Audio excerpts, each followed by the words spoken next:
A very good afternoon to everyone.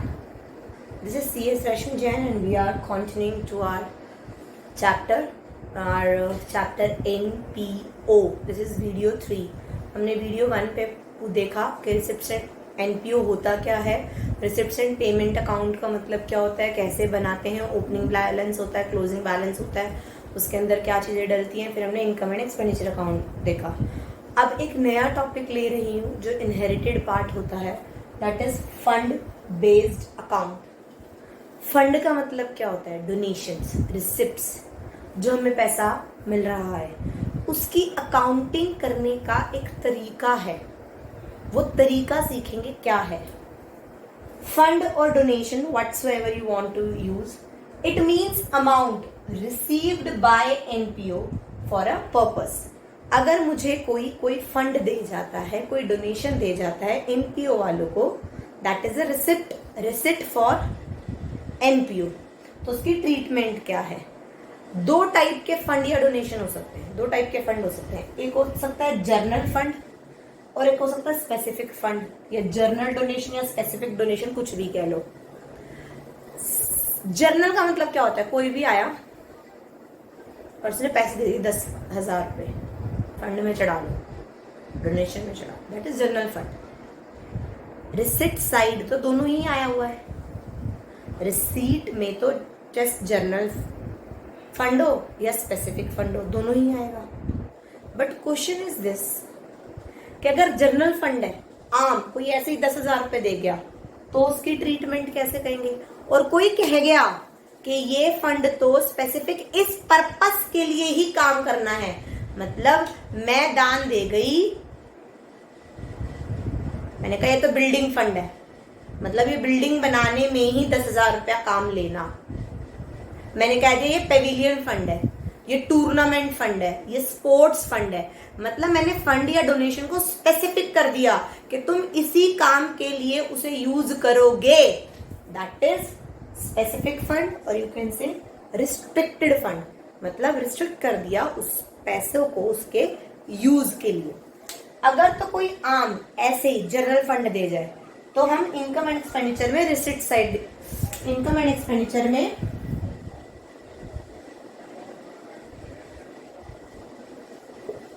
Income side दिखाएंगे. Income and expenditure में किस side दिखाएंगे? इनकम साइड दिखाएंगे. डन? समझ आया? Just hold down. Done. Income and expenditure account में दिखा देंगे. बट अगर स्पेसिफिक है, मतलब पर्पस स्पेसिफाई कर दिया कि इस पर्पस के लिए काम करना है, तो वो हम बैलेंस शीट में दिखाते हैं, लायबिलिटी साइड, और उस फंड को स्पेसिफिक नाम देते हैं दिस फंड. समझ आया? अभी क्वेश्चंस करेंगे तो और क्लियरिटी होगी.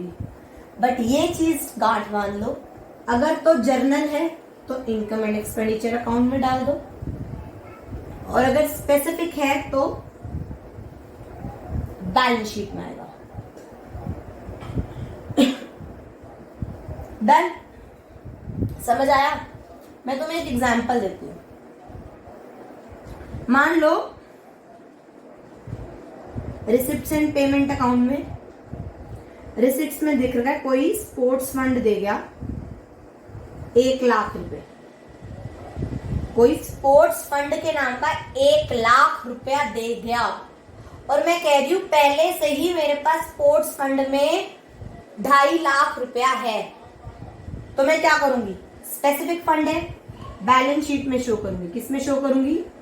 बैलेंस शीट में. क्या नाम से डालूंगी? Sports fund. ओपनिंग बैलेंस कितना कह रही हूं? मैं कह रही हूं 2,50,000 है. कोई मुझे कितना दे गया?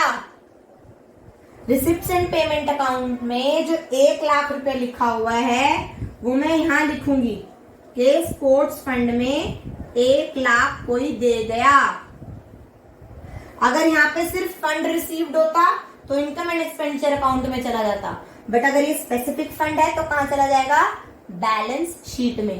तो कितना आ गया? 3.5 लाख. अब ये 3.5 लाख जो मैं बता रही हूं, इस पॉइंट जो ये लिखा हुआ है इसको समझाऊंगी.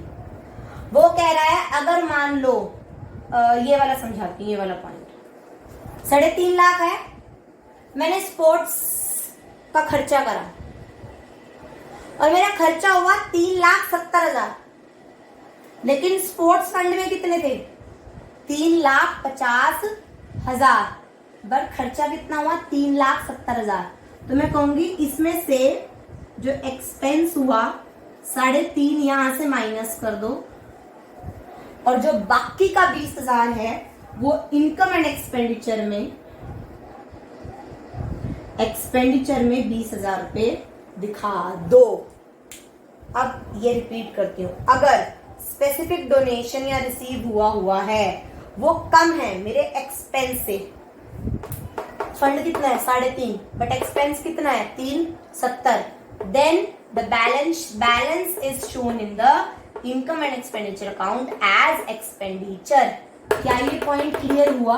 अगर मान लो स्पेसिफिक फंड मेरे पास कम है और मेरा खर्चा ज्यादा है, तो जितना है तुम्हारे पास फंड उतना माइनस कर लो, जो बाकी का बच गया वो इनकम एंड एक्सपेंडिचर में एक्सपेंडिचर साइड 20,000 रुपए शो कर दो। डन, समझ आया? ऐसे ही ये वाला पॉइंट समझो। मान ले कोई मुझे स्पेसिफिक फंड दे गया, बिल्डिंग फंड या पेविलियन फंड, कुछ भी मान लो, ठीक है।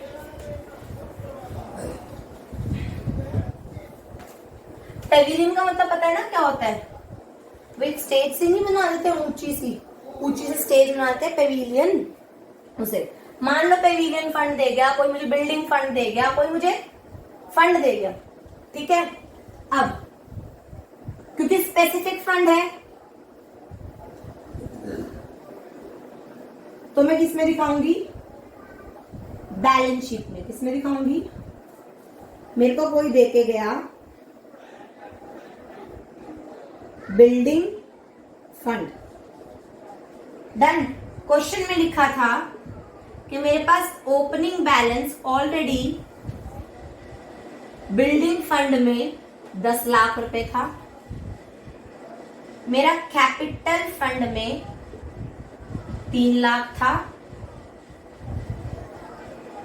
मैंने बिल्डिंग फंड में मेरा कुछ खर्चा हुआ है, वर्क इन प्रोग्रेस में मैं 6 लाख रुपए लगा चुकी हूं बिल्डिंग में, डन। और मुझे और बिल्डिंग फंड रिसीव हुआ था इस साल 5 लाख। ये हाइपोथेटिकल चीजें हैं। बैलेंस शीट में बिल्डिंग फंड आ जाएगा, 10 लाख था, ठीक है भाई। Opening balance 10 lakh. ऐसे ही कैपिटल फंड मेरा 3 लाख था, जो आम कैपिटल फंड होता है वो 3 लाख है। Opening balance 3 lakh, done. मुझे और बिल्डिंग फंड कितना रिसीव हुआ है? 5 लाख प्लस 5 लाख, 15 लाख हो गया। वो कह रहा है मैंने बिल्डिंग बनाने का काम शुरू कर दिया और मेरे कितने खर्च हो गए? 6 लाख। कितने खर्च हो गए? 6 लाख। क्या मेरे इस फंड में से 6 लाख कम हो गए ना? क्या मेरे इस फंड में से 6 लाख कम हो गए? हाँ। 15 में से 6 चले जाएंगे, 15 में से 6 चले जाएंगे, 9 लाख मेरे पास बच गए। गाइस, इसमें एक बात है, जो 6 लाख मैंने खर्च करे, क्या इससे मेरा एसेट नहीं बना? क्या मेरी कैपिटल नहीं बढ़ी? तो यही पॉइंट यहां लिख रही हूं। अगर if an asset is created out of specific fund, मेरा कोई स्पेसिफिक फंड से मैंने कोई एसेट क्रिएट करी, अगर मैंने कोई एसेट क्रिएट करी, ये तो शॉर्ट है कि एसेट साइड दिखाऊंगी, building work in progress 6 lakh, ये तो दिखाऊंगे तो गस्टेड है। Then amount incurred on asset, जो मैंने 6 लाख रुपए इसके ऊपर इनकर करे हैं वो मेरा कैपिटल फंड में ट्रांसफर होगा।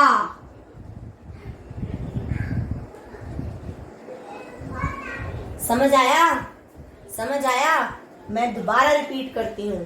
अगर if an asset is created, अगर कोई एसेट क्रिएट किया जाता है एक स्पेसिफिक फंड से, मेरे पास स्पेसिफिक फंड बिल्डिंग था, मैंने बिल्डिंग को बनाने के लिए 6 लाख रुपए खर्च कर दिए, एक एसेट क्रिएट हो रहा है तो उसका 2 इफेक्ट होगा। Then amount incurred on the asset is transfer to capital fund and also shown the asset side. Asset side. Are you getting me? Are you getting me? हमने ये पढ़ा फंड या डोनेशन 2 टाइप की होती है, एक journal एक specific. अगर जर्नल है तो उसको इनकम एंड एक्सपेंडिचर में इनकम साइड दिखा दो, अगर स्पेसिफिक है तो बैलेंस शीट में डाल दो। डन? समझ आया? बैलेंस शीट में डाल दो और बैलेंस शीट में ट्रीट करो। हमने डिफरेंट टाइप्स की चीजें करी।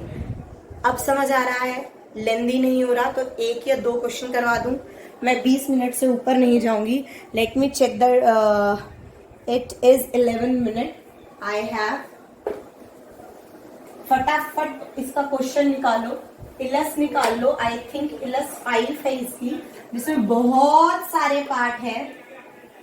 मैं चाहे तो मैं नेक्स्ट वीडियो में इसके क्वेश्चंस करवा दूंगी, लेकिन एक चीज समझ लो, हम ये चीज समझ रहे हैं कि रिसिप्ट्स एंड पेमेंट अकाउंट हमें दिया हुआ है। रिसिप्ट्स एंड पेमेंट अकाउंट में हमें बहुत सारी चीजें दी हुई हैं। इसमें रेवेन्यू रिसिप्ट्स भी हैं, कैपिटल रिसिप्ट्स भी हैं, इसमें रेवेन्यू पेमेंट भी है, कैपिटल पेमेंट भी है। मैंने कहा जब हम रिसिप्ट्स एंड पेमेंट अकाउंट बनाते हैं तो इसको 2 टुकड़ों में बांट देते हैं। इसकी कुछ आइटम कहाँ जाती हैं?